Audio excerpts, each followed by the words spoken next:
currently representing Dragon Phoenix Gaming. This is Dark. Perfect. Oh, hands off. In the top right side, his opponent, for the time being, the Red Terran from Shopify Rebellion. It is Byun. Quick, look. Quick, more. What else is there? He has hand soap. Hand soap. I saw Very a bunch of good like eye sanitation. droplets as well, maybe, or like those little bottles for eye drops. Oh, There okay. was a lot of them though. Interesting. I don't know. This almost feels Got a like lot of maybe I'm overdoing this now. This is his house. We're trying to like psychoanalyze everything that is there. We get him into an interview. He's like, talk to us about all the stuff behind you, and he's like, it's a sink. Look, I use it to clean things. I'm just And we're trying over to here get like, better at oh, StarCraft, yeah. okay? I'm just I need to know how to do You it. know, I think this is an important opportunity here. We do have the pool. Okay, never mind. Important opportunity gone. A better opportunity. Roach Warren early on. He's gonna pull this kind of nonsense against Byun. Are you kidding me? Yeah. I love it. I Okay. think this is actually really smart, especially with Byun going for that forward wall. A few roaches showing up at the front, kind of squatting on that production right away. That could be difficult for Byun to deal with. Yeah, and Byun is starting out with a couple of Marines. Could help him out, you know, fill up a bunker if he does manage to get one up.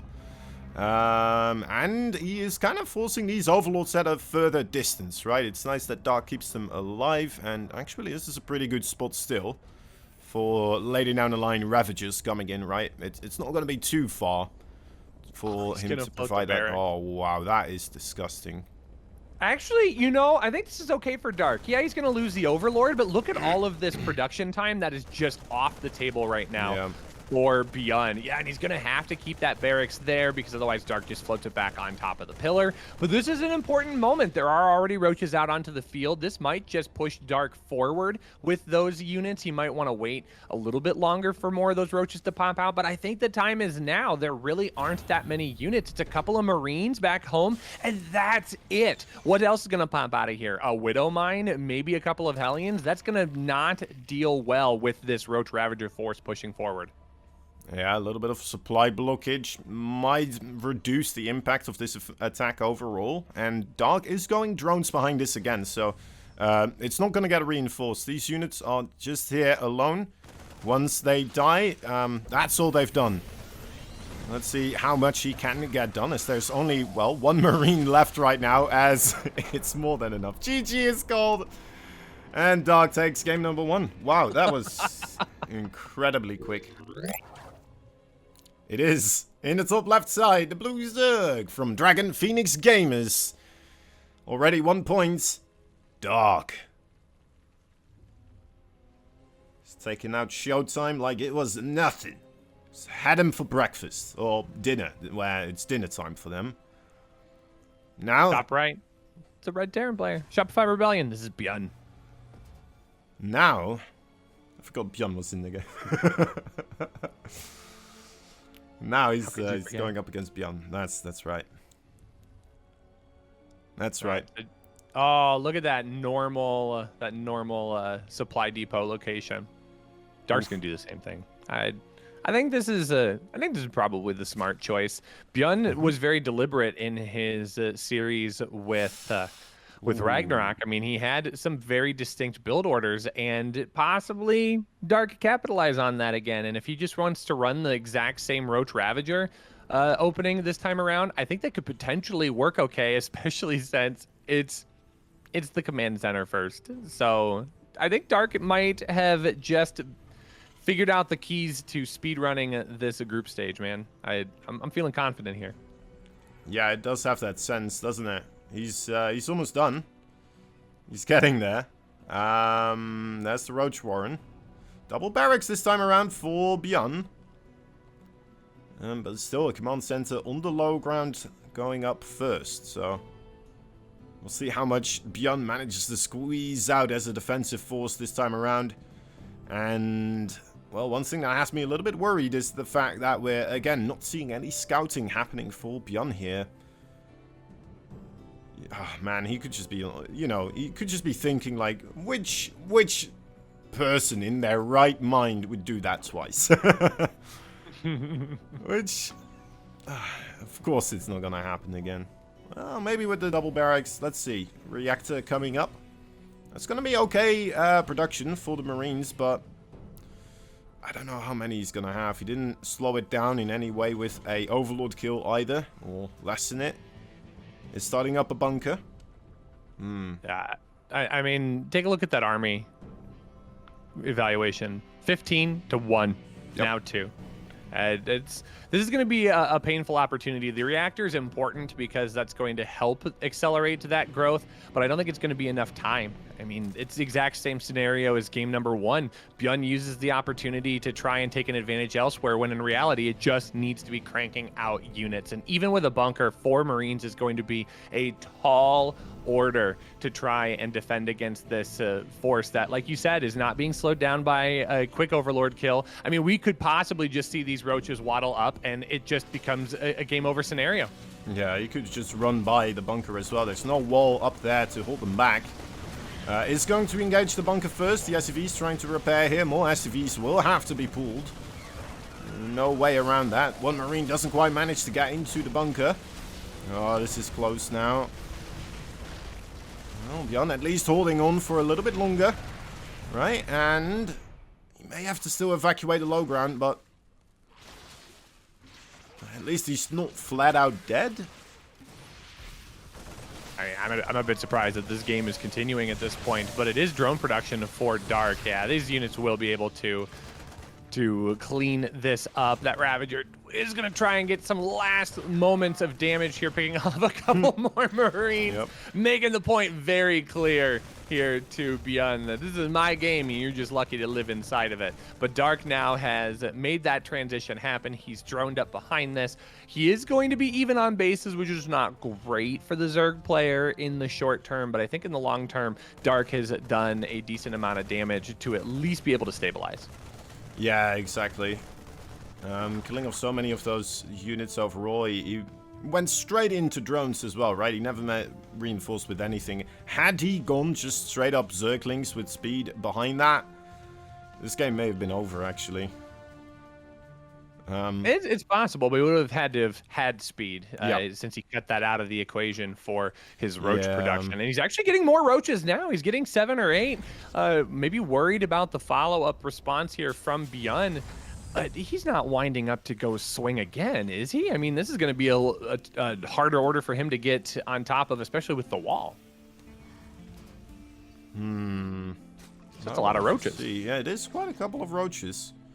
He still is making a lot of Zerglings behind us as well, which is making me think, yeah, this is likely for him to start moving across the map with. We're also not seeing really any other tech, right? No Evo chambers so far. As far as I'm aware, no lair trying to be built. A third base is in production, however, but well, we'll see. Is it going to go back to drones again, you think, here? Or is this just going to be the KO knockout right now and he will full commit? Oh, I mean, that army's pulled out onto the map. This is now a slightly better situation here for Byun. He can possibly capitalize on this army before it shows up at his front door, but there's just enough here to protect those Ravagers and keep things pinned back for this Bioforce. So now this is going to be a more complicating situation. There aren't that many reinforcements at that natural. The Lings can start working away at the wall, but those Ravagers have important jobs to do right now. Important Bios landing on various locations to knock down these buildings and possibly take out the final fighting forces here for Byun. This is a good situation that is starting to turn a little bit better here for the Zerg player. Byun is waiting patiently, though, backing up as far as possible, wants to get the best concave he possibly can, bringing your workers into the fight as well. This is now a moment where these stim-packed units can jump on top of the exposed Ravagers here. Ling's going to come swarming on in. 7 workers have been picked off, but a lot of the bios still able to fight here, but I'm not sure that there's a lot of staying power here for Dark unless he gets more Lings, and those are already on the way. Okay, well, I think the speed run is about to be closed out here, as This is a man on a mission. He will not be stopped by anything imaginable at this point here. That's just not enough. All the SCVs could be pulled, but I don't think that's going to help him out too much. A pocket base is available for Byun, so if he does manage to stabilize on his main base, you know, at least he has some hope. Might be false hope, you know, because his engineering base just died here as well. This is rough. One tank is going to be really good, but I don't know that it's going to be enough. Now, a little bit of high ground vision. Those biles can rain down. The tank falls. 26 workers have gone down. He's lost the natural Kozan. I'm not sure that Byun, with all of his micro tricks, I'm not sure that he can micro his way out of this one effectively. Yeah. Quite a display of just aggression here from Byun. It's very decisive right now. And, well, I mean, you gotta give it to Byun. He's held on to his main base. His economy only on 22. Dark, to be fair, I mean, he's got a lot more drones, but, you know, he's only mining off of 3 base here. It's 1 extra base. Yeah, no, it's still bad. I'm trying to make this sound like it's not as bad, but oof. Oof. And I mean, this is all over but the GG, I think, at this point. Byun is a very capable player. It's not impossible for him to rescue this, but, I mean, you're down almost double the worker, or you're half the worker count down. You're in a position where you don't have the army to push across the map. You don't even have enough units to really start picking away at the fragile economic units of your opponent. This is just a situation that just goes from bad to worse here for Byun.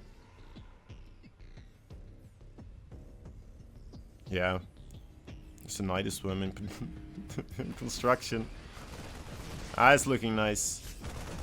Starting to think about the questions we need to ask Dark here in the interview. It's starting to feel that way, Yeah. especially since the supply is continuing to skyrocket here, 140 to 75. This is a situation from bad to worse here, and Dark's going to be able to close this out, I think. The moment that Nidus Worm goes down, I think it's going to be all over. Something happened there. Alright, well, Byun, I mean, Magic needs to be in the air if he will be the player victorious. He has assembled a little bit of a force on his main base, right? He wants to try and get that 3rd base out, but look at that Nidus Worm coming in from behind. And even the front door, well, not quite enough to break through there, but it's just a little bit of a distraction. Trying to keep Byun pinned down at his front as the Nidus Worm goes up in the back. And suddenly, there's the second army of roaches. Yeah, I think being able to defend on multiple fronts is going to be too difficult here. So many workers get killed off in that attack. 21 go down. Byun now at 50 supply. He's going to have to tap out. And Dark has completed his path through Group D. It's D for Dark here, Kozan, as he gets out in 1st place.